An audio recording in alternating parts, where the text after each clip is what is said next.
नमस्कार दोस्तों, मैं अंकुर उपाध्याय स्वागत करता हूं आप सभी का एक बार फिर से अपनी नई वीडियो में। भारतीय बाजार में सुस्ती देखने को मिल रही है। बिल्कुल फ्लैट कामकाज है। इंडेक्स लेवल पे, स्टॉक्स लेवल पे स्टॉक स्पेसिफिक एक्शन है और एकमात्र मेटल इंडेक्स रॉकेट हुआ पड़ा है। और मेटल इंडेक्स के रॉकेट होने के पीछे का कारण है, रीजन है कमोडिटी प्राइसेस। दोस्तों, लगातार पूरे वीकेंड के दौरान आप सभी के साथ डिस्कस किया copper can be the new gold. Copper 2026 का स्टार परफॉर्मर हो सकता है, लेकिन अनफॉर्चुनेटली हमारे पास कॉपर को खरीदने के लिए कोई विकल्प नहीं है। स्टॉक के माध्यम से ही हम ले सकते हैं, बट स्टॉक्स के वैल्यूएशन बड़े हाई हो गए हैं। जैसे कि हिंदुस्तान कॉपर एकमात्र विकल्प है। एक और है, बट मैं उसका नाम डिस्कस नहीं करूंगा। तो हिंदुस्तान कॉपर को अगर आप लेते हो 80-85 के पीई पे, वो आपके लिए रीजनेबल लगेगा नहीं।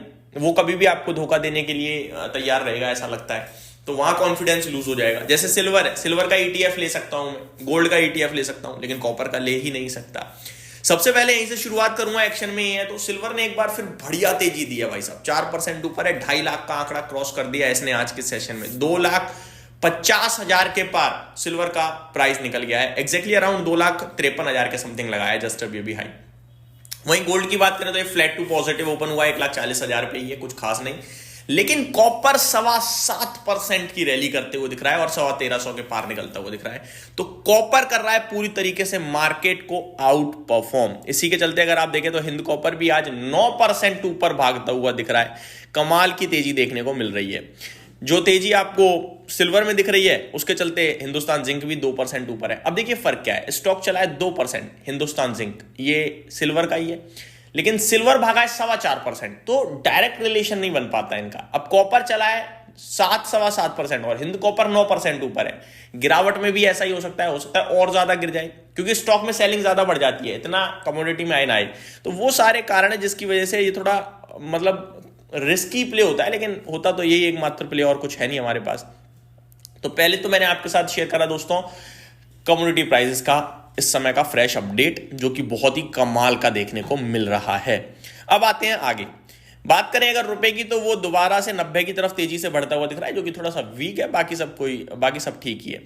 एक बार मैं आप सभी के साथ निफ्टी की बात करना चाहूंगा। निफ्टी 26,030 पे ट्रेड कर रहा है। 26,100 का ऊपर में हाई दिखाया, कुछ खास नहीं होगा यहाँ पे। नीचे 26,000, ऊपर 26,200। यही मैंने आपके साथ कल कहा था, यही मैं अभी कह रहा हूँ। 200 पॉइंट की रेंज की बात कर रहा हूँ, ज्यादा बात नहीं कर रहा। नीचे जो और ज्यादा जा सकता है तो 25,950, इससे ज्यादा नीचे नहीं जाएगा आज, कल और परसों तक। उसके बाद जो होगा देखी जाएगी। कल एक्सपायरी भी है, हमें भूलनी नहीं है, इस साल की आखिरी एक्सपायरी है। तो मेरे को ज्यादा कुछ खास एक्शन नहीं दिखता है बाजार में बिकॉज ऑफ लिक्विडिटी। अब आता हूं मैं थोड़ा सा आप सभी के साथ सेक्टर स्पेसिफिक। तो मेटल कर रहा है आउट परफॉर्म, 1.5% की तेजी करीब करीब मेटल इंडेक्स में है। आईटी इंडेक्स फ्लैट है, मीडिया इंडेक्स फ्लैट है, लेकिन बाकी सब है नेगेटिव। नेगेटिव में 4-5 फ्लैट ही है, कुछ खास नेगेटिव भी नहीं है। पीएसयू फार्मा है एक ऐसा इंडेक्स है जो 1/3% यानी 0.3% डाउन है। बाकी सब तो media, mid cap, auto, bank Nifty, FMCG, financial services, ये बिल्कुल फ्लैट टू नेगेटिव है। बस लाल निशान में नाम के लिए आप ये कह सकते हो। टॉप गेनर्स की बात करते हैं दोस्तों। हिंदुस्तान कॉपर में 9.5% की तेजी देखने को मिल रही है। एमएमटीसी में करीब 8% की, एचएफसीएल में करीब 7% की, एचईजी और ग्रेफाइट में भी करीब 4.5 और 3.5% के करीब की तेजी है। एससीआई, स्वान कॉप भी आपके लिए बढ़िया हरियाली में। एक बार फिर ज्यादातर सरकारी कंपनी एक्शन में आते हुए दिख रही है, ऐसा लग रहा है।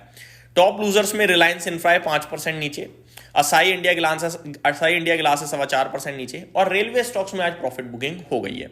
आईआरएफसी लीड कर रहा है इस बुकिंग को 3.5% नीचे, देन आरवीएनएल 3% नीचे, जुपिटर वैगन 2.25%, राइट्स। तो ये कुछ स्टॉक्स जो आज आपके लिए बड़े एक्शन में देखने को मिल रहे हैं। आगे बढ़ते हैं। मार्केट की बात करें तो निफ्टी में 22 स्टॉक्स आपके लिए पॉजिटिव है, 28 स्टॉक्स नेगेटिव है। 28 में आईसीआईसीआई बैंक बिल्कुल फ्लैट है, तो 27 नेगेटिव मान लीजिए। टॉप लूजर अदानी पोर्ट है 1.5% नीचे, देन पावर ग्रिड 1% नीचे, श्रीराम फाइनेंस 0.8%, जियो फाइनेंस 0.6% नीचे दिख रहा है।